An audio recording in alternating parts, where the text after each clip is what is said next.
परमपिता परमात्मा कबीर परमेश्वर जी की असीम रजा से बच्चों आपको अमर कथा सच्चा ज्ञान सुनने को मिल रहा है। आपकी किस्मत परमात्मा ने अलग लेखनी से लिखी है, अलग आपका अकाउंट है जिस पर काल का कोई अधिकार नहीं है। बच्चों, परमात्मा का एक एक शब्द अपने को सत्य मानना होता है। या तो भक्ति पर लगो मत, भोगो कष्ट। भक्ति पर लग के भी और भक्ति मार्ग में अविश्वास होता है तो वो प्राणी सफल नहीं होता। जैसे दास को पहले शुरुआत में परमात्मा की चाह खूब थी और ये सुना करते थे द्रौपदी का चीर मिट गया, नरसिंह दास भगत की कुंडी भगवान ने ली। तो इस तरह की बातें आत्मा मानती थी, भगवान कुछ भी कर सकता है, पर कोई कह देता था नहीं ऐसा नहीं हुआ करता है, तो वैसे भगवान की आस्था बनाने के लिए कह रखा है ऐसा नहीं हो सकता।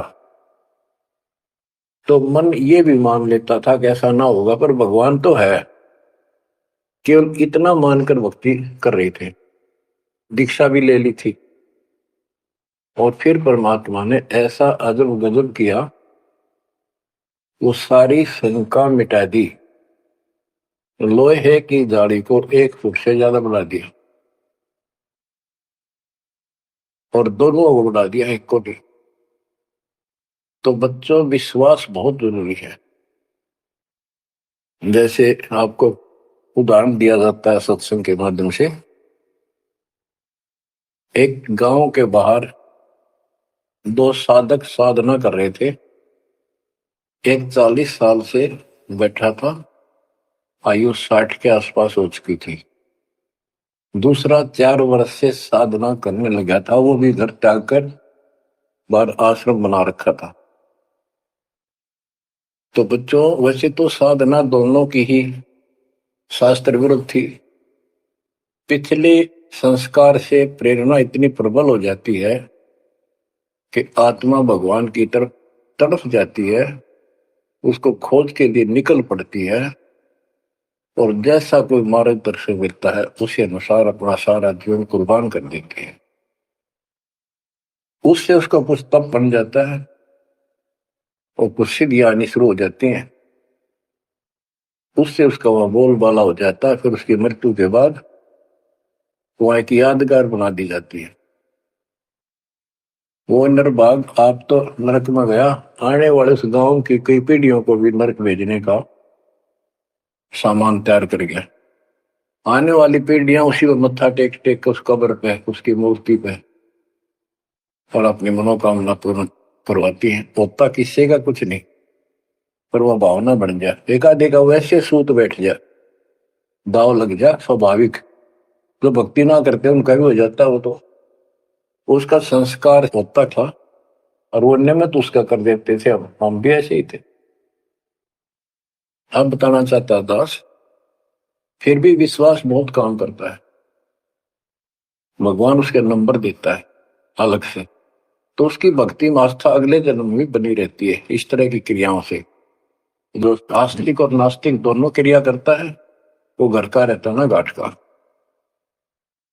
एक देवदूत आया करता था ऊपर से, विष्णु जी के लोक से, और वो आकर के उन दोनों भक्तों से काफी देर तक चर्चा परमात्मा की करता था। और वो प्रश्न करते रहते थे, भगवान ठीक है, वहां की व्यवस्था कैसी है। तो वो देवदूत दोनों भक्तों के पास घंटों बैठ कर जाया करता था। देवदूत से भगवान ने पूछा भी, विष्णु ने कहा जाता है ये ऐसे ऐसे आपके भगत हैं, बहुत गजब के, कुर्बान हाथ के लिए तो उस गांव में, और मैं वहां बैठ रहता हूँ कुछ देर जाके,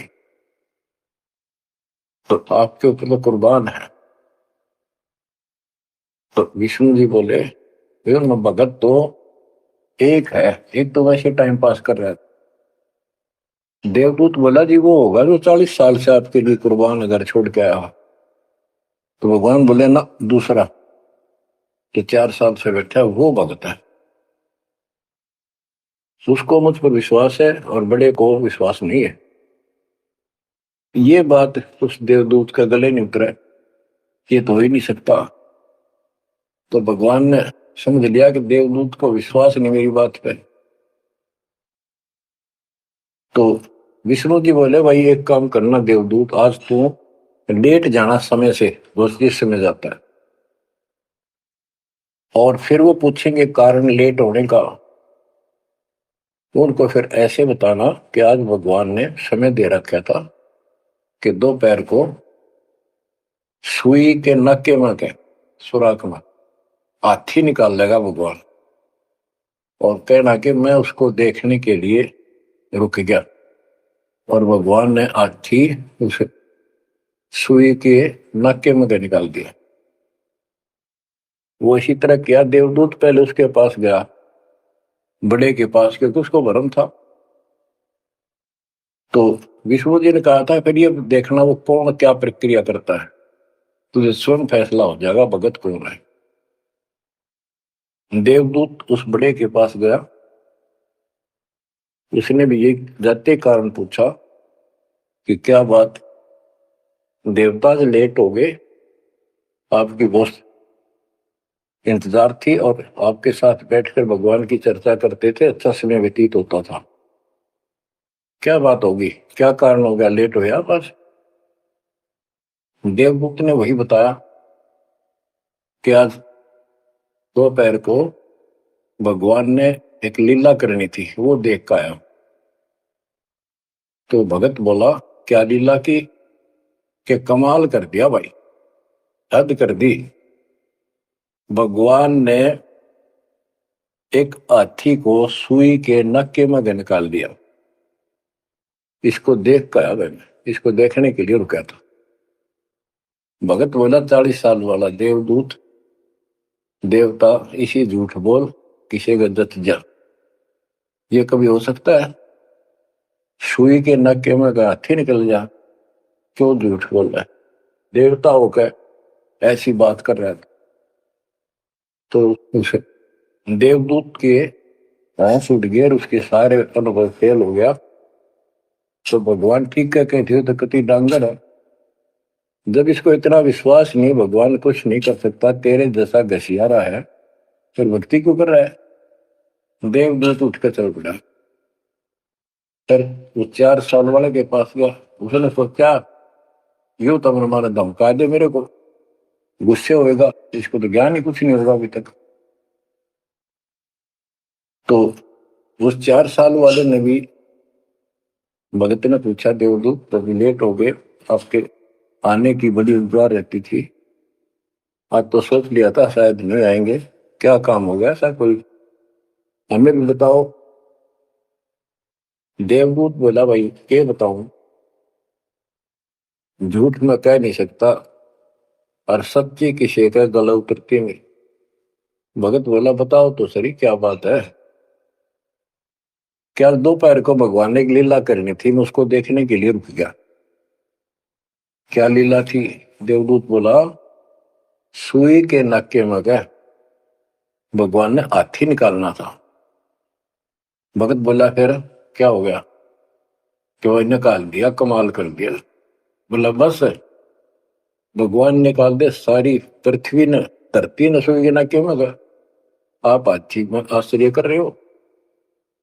तो देवदूत ने सीने से लगा दिया उस बालक को, मैं बोला धन्य तेरे माता पिता जिससे जन्म हुआ है। भक्ति कर विश्वास नहीं तो खाक भक्ति है वो। कह कबीर सुनो विषा दो, मैं तो हूं विश्वास में। तो अपने परमात्मा की लीला पे अविश्वास नहीं होना चाहिए,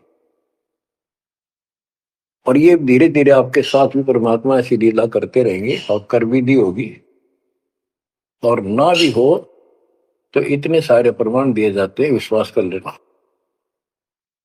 परमात्मा की भक्ति से दूर ना होना। अब बच्चों, आपको अजब गजब का ज्ञान दास बता रहा है, जो संत गरीबदास जी को परमात्मा से प्राप्त हुआ। और ऐसा निर्णायक ज्ञान है, इसका रिजल्ट इस पूरी कथा का फिर बाद में आपको बहुत अच्छा निष्कर्ष मिलेगा। बच्चों, इंद्रिय कर्म न लग लगार, जो भजन करे निर्दुंदरे, गरीबदास जग कीर्ति होगी, जब लग सूरज चंद्रे, जब लग सूरज चंद्रे। बच्चों, आने वाली पीढ़ियां आपको भी याद करा करेंगी, जब तक चांद सूरज रहेंगे आपका नाम रहेगा कि हमारे कौन माता पिता, कौन दादा परदादा दादी इसे अमृत ज्ञान को हमारे कुल में लाए थे। आने वाली पीढ़ियों के उद्धार के लिए तुम जिम्मेवार हो, कुर्बान हो जाओ। परमात्मा आपको मोक्ष दे, सदा सुखी रखे। सत साई।